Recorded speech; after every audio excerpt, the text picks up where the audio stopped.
You probably think your own family would never cross this kind of line. I used to think that too, that it was a Tuesday. Not dramatic, not symbolic. Just another workday where I was half listening to a meeting and pretending I cared about roadmap slides. My phone buzzed once on my desk, sharp, out of place. A bank notification. I almost ignored it. Almost. Large transfer alert. $642,000 processed. First, my brain rejected it. Like when you see a typo so obvious you assume you misread it. I refreshed the screen. Same number. Same timestamp. Same account, my account.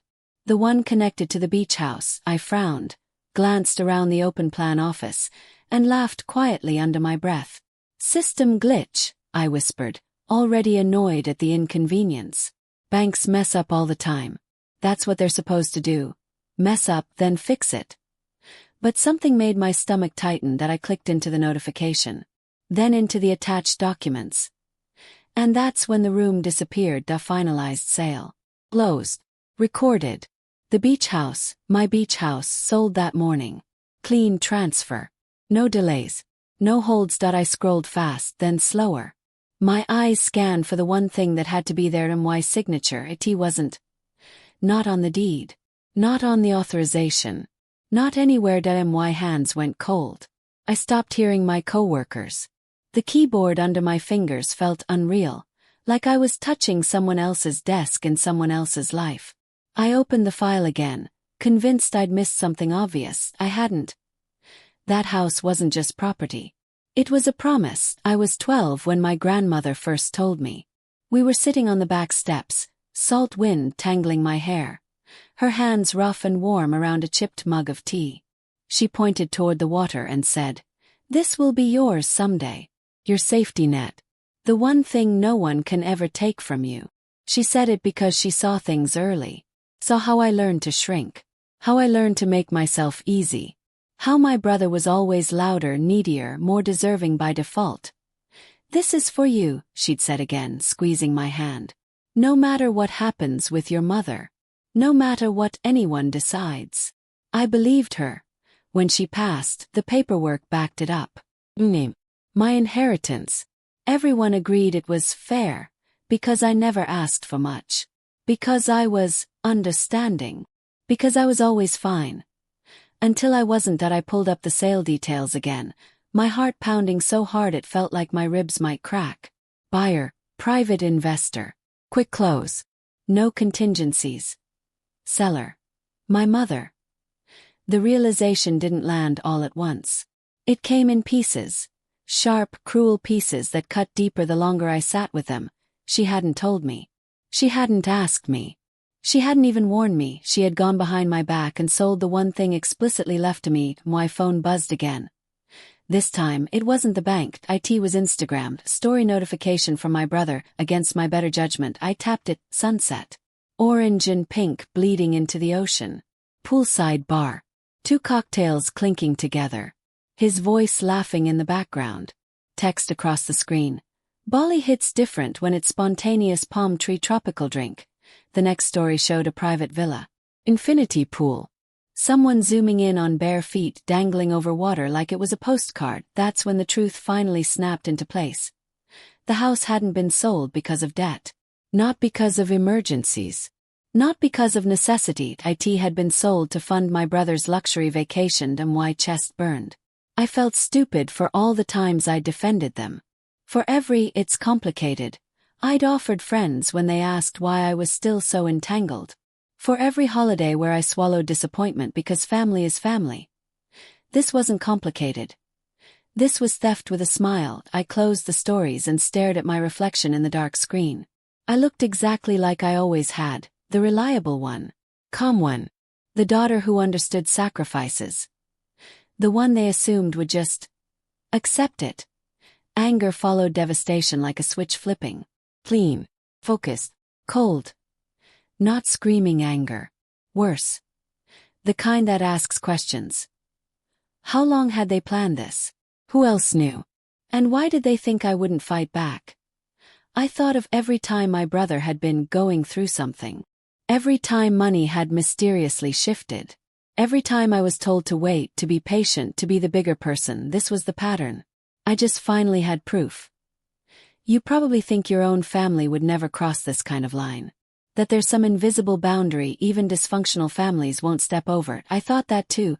Stay with me until the end. And then tell me what you would have done in my place. I didn't go home first. I didn't call. I didn't give anyone time to rehearse a story. I drove straight to my brother's place. Ethan's apartment was exactly how I expected. Luxury building, glass railings, that curated kind of mess that says someone else always cleans up after me. Music thumped faintly through the door. I knocked once. Hard. It took him a second to answer. When he did, he was barefoot, wearing linen shorts and a loose button-down, phone in one hand, drink in the other. The smell of coconut sunscreen and alcohol hit me before his words did. "Hey sis," he grinned, eyes flicking back to his screen. "Did you see the pictures? Bali was insane." I stared at him. The tan. Ease.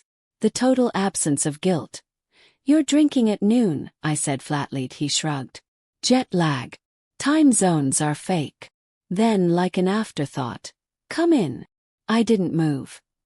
"Did you know the beach house sold this morning?" I asked. That finally got his attention. He blinked, processing, then waved his hand like I'd mentioned traffic. "Oh, Mom handled that." Handled it. He took a sip of his drink. "Look, before you freak out." "Before I freak out?" My voice stayed calm, which surprised even me. "That house was left to me. My name was on it. Not yours. Not Mom's. Mine." Ethan sighed, already bored. "Nora, it's family money. Don't make it weird." "Family money," I repeated. "It was Grandma's. She left it to me." He leaned against the doorframe, finally meeting my eyes. "I've been drowning. You know that. Work's been killing me. I needed a reset." "A reset?" My laugh was short and sharp. "You needed a vacation, so you sold my inheritance." "You don't even go there," he snapped back. "That place just sits empty. It's wasted." "Because I was saving it," I said. "Because it was my safety net." He rolled his eyes. "You're fine, Nora. You always are." That sentence. That exact sentence. It had followed me my entire life. Footsteps clicked down the hallway behind him. My mother appeared, still in her work blazer, hair perfectly set, a stack of glossy real estate flyers tucked under her arm like armor. She took in the scene. Ethan relaxed, me rigid, and immediately positioned herself between us. "Okay," she said calmly, too calmly. "Let's all take a breath. Nobody did anything to hurt you." I felt something inside me crack. "You sold a house that wasn't yours," I said. "Without my consent." She frowned like I was being unreasonable. "You're overreacting." There it was. "You work in tech," she continued. "You have savings. A good salary. Ethan's been struggling." "Yeah," Ethan chimed in. "She's fine, Mom. She just doesn't like it when we finally catch a break." Catch a break. I looked at them, really looked. Two people who genuinely believed this story. Who had rewritten reality so cleanly they saw themselves as victims and me as the obstacle. "What debts?" I asked my mother, turning fully to her. "What emergency justified this?" Her jaw tightened. "I am thousands in debt from helping your brother. Therapy, rent, loans. You have no idea what I've been carrying." "I didn't know because you didn't tell me," I said. "You just took." She scoffed. "You never needed it." "That's not the point. The beach house was just sitting there," she snapped. "You never visit. You don't have children. You don't understand what it costs to keep a family afloat." "And Grandma?" I asked quietly. "What would she have wanted?" My mother didn't hesitate. "She would have wanted Ethan okay." The words felt like a slap. That was when the story finally unraveled enough for the truth to slip out. "I signed as her agent," my mother said, lifting her chin. "I had power of attorney when she was sick. I moved the funds. It's all legal. It's family." The room went silent. I stared at her. That power of attorney ended when she died. For the first time, fear flickered across her face. Just a flash. Then it was gone, replaced by indignation. "We'll figure something out," she said quickly. "I'll pay you back. Over time." "With what?" I asked. "The flyers in your hand." Ethan shifted, suddenly less comfortable. "You're really going to make this a legal thing?" I felt something settle inside me then. Heavy. Solid. "You didn't just sell a house," I said. "You showed me exactly where I stand in this family." Images flooded back. Birthdays where his gifts were bigger, louder, more expensive. College tuition discussions where mine was a stretch, and his was a priority. Every time I was told to wait, to share, to sacrifice because he needs it more. This wasn't a misunderstanding. It was a pattern, and the worst part, they genuinely believed I was the problem. I stepped back toward the door. "I'm going to talk to someone who actually respects what Grandma left me," I said evenly. "My lawyer." My mother scoffed, but her eyes followed me. Ethan didn't say a word, so I walked away. I realized something chillingly simple. They had underestimated me my entire life. And they had just made the most expensive mistake of all. I didn't sleep that night. Not because I was crying. Not because I was second-guessing myself. But because something had shifted. The shock was gone. The grief had settled into something sharper, focused to be why mourning. I wasn't reacting anymore. I was planning. The first call I made wasn't to my mother. Or my brother. It was to someone who had once made a half-joking promise I never thought I'd need to use. Her name was Jasmine Ortiz. We'd been friends in college. Study sessions, late-night burritos, mutual burnout. Back then, she'd been the one who loved contracts the way some people love puzzles. After graduation, she'd gone full force into consumer and financial fraud law. I found the old email buried in my inbox, dated almost 10 years back. Subject: "If your family ever screws up your inheritance, you know who to call." I stared at it for a long moment before clicking reply. Her response came within minutes. "Come eat tacos. Bring everything." We met at a tiny place halfway between our offices. The kind with plastic chairs and a menu taped to the wall. Jasmine was already there when I arrived, hair pulled back, laptop open, legal pad out, and next to her, the blue binder. I froze when I saw it. "That's not yours," I said. Jasmine smiled slightly. "No. That's your grandmother's." I hadn't seen it since the funeral. Thick. Worn. Corners soft from use. My grandmother's handwriting labeled the spine in faded marker. "For Nora." Inside it was a masterpiece. Tabs. Color-coded. Sticky notes. Handwritten margins in careful cursive. "For Nora's future. Must protect this." Jasmine slid it toward me. She was meticulous. I opened to the first section. The living trust. Clear. Clean. Unambiguous. Sole beneficiary. Nora A. Reynolds. Irrevocable upon death. No clauses. No contingencies. No shared ownership. Just mead. I swallowed hard. Next tab. Power of attorney. Jasmine tapped the relevant paragraph with her pen. "Here." I read it out loud, my voice steady despite the tremor in my hands. "This authority terminates immediately upon the death of the principal." "That means," Jasmine said calmly, "your mother had zero legal authority to sign anything after your grandmother passed." I leaned back, exhaling slowly. "So she lied. She misrepresented herself to the title company," Jasmine corrected. "That's fraud." She turned her laptop toward me. "Let's break this down." She walked me through it piece by piece, translating legal language into something clean and devastating. The trust made the house yours. Period. The power of attorney expired. Using it afterward is unauthorized. The sale involved false representations to multiple parties. The proceeds were misappropriated, used for personal expenses unrelated to the beneficiary. She pulled up bank records. Wires from the sale. Straight into my mother's account. Nothing to me. Then credit card statements. Luxury resort charges. Airline upgrades. Villa deposits. Jasmine didn't need to say anything. The story told itself. "This isn't a family dispute," she said. "It's breach of fiduciary duty, fraud, and conversion." I stared at the screen. What happens now? Jasmine's eyes hardened, not cruelly but professionally. Now we move fast. She explained why speed mattered. Money spent on vacations vanished quickly. Once it scattered, recovery became harder. Delay helped them, not me. So we send a message, she said. Clear. Legal. Immediate. She outlined the consequences like she'd done it 100 times. Civil suit. Full recovery of house value. Interest. Attorney's fees. Possible punitive damages.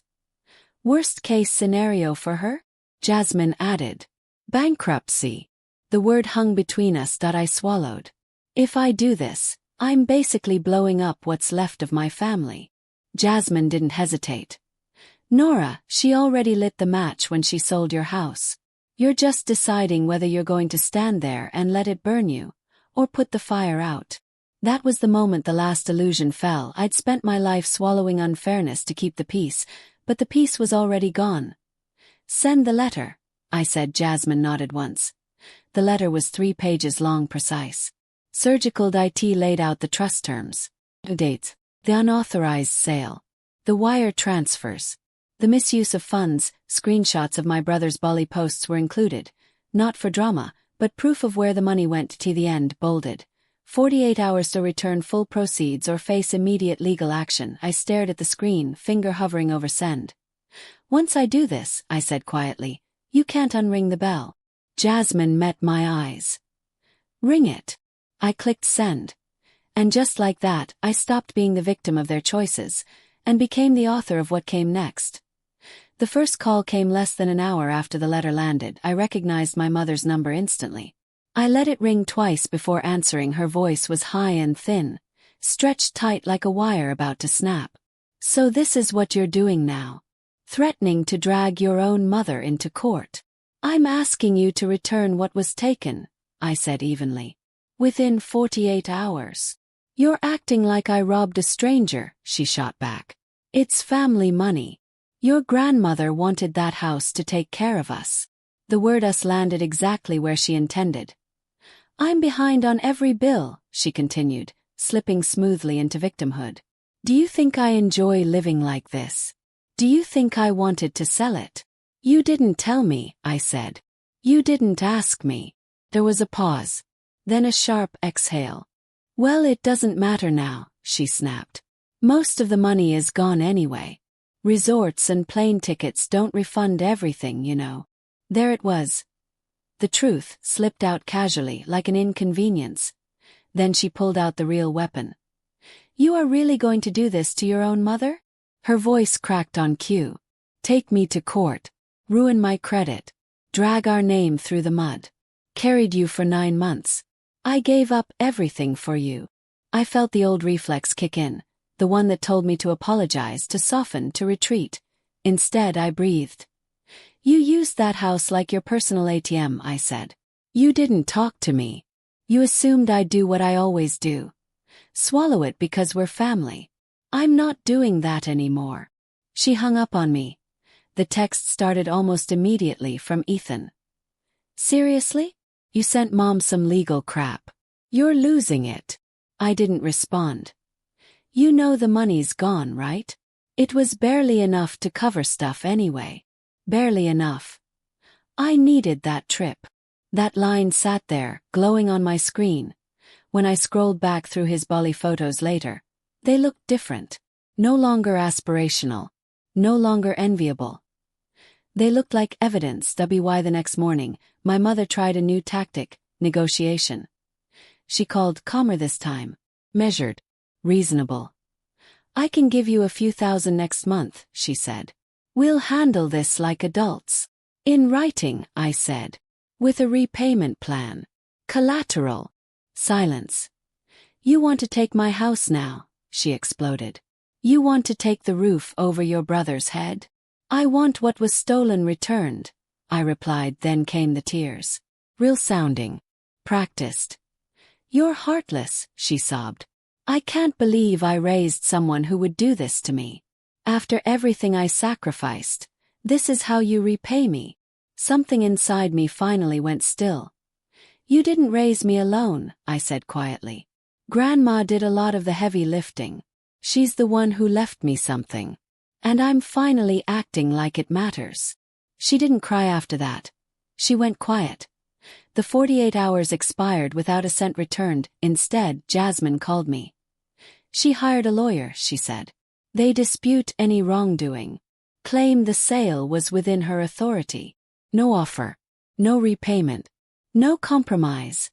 She's doubling down, Jasmine added. I closed my eyes. File it, I said. Fraud. Breach of fiduciary duty. All of it. That's when I did something I hadn't planned on. I drove to my mother's house. Her car wasn't there. She was out showing property. Ethan's was. He answered the door slowly, eyes wary. The kitchen smelled like coffee and the same lemon cleaner my grandmother used. The table where she'd helped me with homework was still there. I'm not here to fight, I said. I need the truth. He rubbed his face, exhausted. She told me months ago she was trying to unlock the house. My heart thudded. She said you didn't appreciate what it could do for the rest of us, he continued. That she had papers. Authority as Grandma's agent. After she died. I asked. He hesitated. Then nodded. She said it wasn't really wrong. Just bending things. That you'd make it complicated, so she'd handle it and talk to you when things calmed down. I felt cold all over. Then he said the sentence that changed everything. She joked once, said, technically these things have timelines, but nobody checks that closely. The title company just wants signatures and clean numbers, not a lecture on when your grandmother died. I stared at him. You realize that's her admitting she knew it was wrong, I said. She gambled no one would look. He swallowed. She said half of real estate is knowing which rules actually matter. There it was. The smoking gun. Ethan sank into a chair. I'm tired of feeling like I'm in the middle of a car crash I can't stop. Then help me stop it, I said. He nodded slowly. That night my phone filled with screenshots. Messages. Conversations. I forwarded them to Jasmine with one line. He knew. She knew. Use what you need. For the first time since it started, I didn't feel like I was blowing up the family. I felt like I'd finally stepped out of the blast zone and handed the truth to someone who knew exactly what to do with it. By the time the court date arrived, the story didn't feel like mine anymore. It belonged to the caption on the filings. Nora Lane v. Linda Lane. My name reduced to a plaintiff. Hers to a defendant. The transformation felt surreal, like watching your life get translated into another language. Cleaner, colder, impossible to argue with. The courtroom smelled faintly of old paper and disinfectant. I sat at the table with Jasmine, my hands folded so tightly in my lap I didn't notice they were shaking until she touched my wrist. Breathe, she murmured. I did. Once. Then again, across the aisle, my mother sat beside her attorney. Jaw clenched so tight the muscle twitched. She wore the same blazer she always did for important meetings, as if professionalism could shield her from consequence. Ethan sat alone in the first row, an oversized jacket swallowing his shoulders. He didn't look at me. Not yet. When the judge entered, the room rose. And just like that, everything slowed. Jasmine stood when it was our turn. She opened a slim binder, nothing flashy, no theatrics. The trust language, she began, is straightforward. Like a recipe. You follow it or you don't. She walked the judge through it line by line. Sole beneficiary. Irrevocable upon death. No discretionary powers granted to any other party. My mother's lawyer tried to interrupt. The grandmother's intent was to help the whole family. The judge lifted a hand and turned to a marked page. Intent is expressed here. The beneficiary is clearly identified. He looked directly at my mother. Ms. Lane is the sole beneficiary. That was the first crack. Then came the power of attorney. Jasmine didn't rush it. She let the words do the work. Termination clause, she said. Authority ends immediately upon death. She paused. The defendant used this document over a year after Ms. Rowan passed. The judge leaned forward. Ms. Lane, he asked my mother, Did you understand that your authority under this power of attorney ended when your mother died? Her lawyer jumped in. Your Honor, this was an honest misunderstanding. We'll let Ms. Lane explain in her own words, Jasmine said calmly. My mother swallowed. I thought as long as the house was in the trust, the power of attorney still applied. The judge didn't respond immediately. He just wrote something down when my mother took the stand. Her voice wavered in all the familiar places. Bills. Ethan struggling. Family comes first. I wasn't trying to steal from my daughter, she said, tears bright in her eyes. I was trying to keep us afloat. Jasmine waited. Then she slid a printed page across the podium. Ms. Lane, do you recognize this text message? My mother stiffened. It was the one Ethan had shown me. The joke she thought no one would ever see. Technically, these power of attorney things have timelines, but nobody checks that closely. Yes, my mother admitted quietly. Jasmine's voice didn't change. So at the time you signed the sale documents, you knew there were timelines on the authority you were using, and you chose to proceed anyway, expecting no one would check. Silence filled the room. The judge looked up. My mother didn't answer. When it was my turn to testify, my hands trembled once, and then stopped. I talked about summers at the beach house. About my grandmother's blue binder.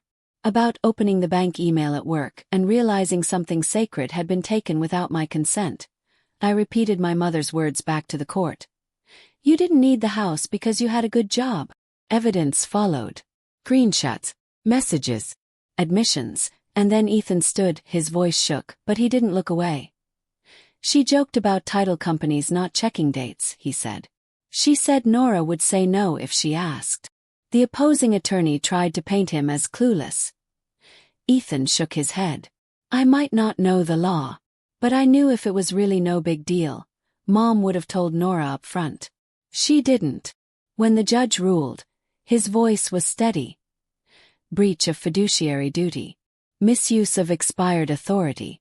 Conversion of trust property. He quoted my grandmother's trust, emphasizing her clarity.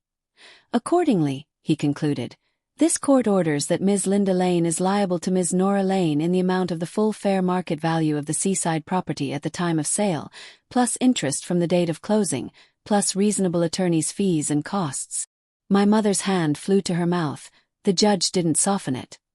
Using the proceeds for debts and a son's vacation did not transform this into a harmless family misunderstanding. Outside the courtroom, my mother cornered me. Are you happy? She hissed. You just ruined your own mother. I met her eyes. You didn't lose everything because I went to court, I said. You lost it when you sold something that wasn't yours and assumed I'd let it slide. She stared at me like she didn't recognize me. And for the first time in my life, she didn't.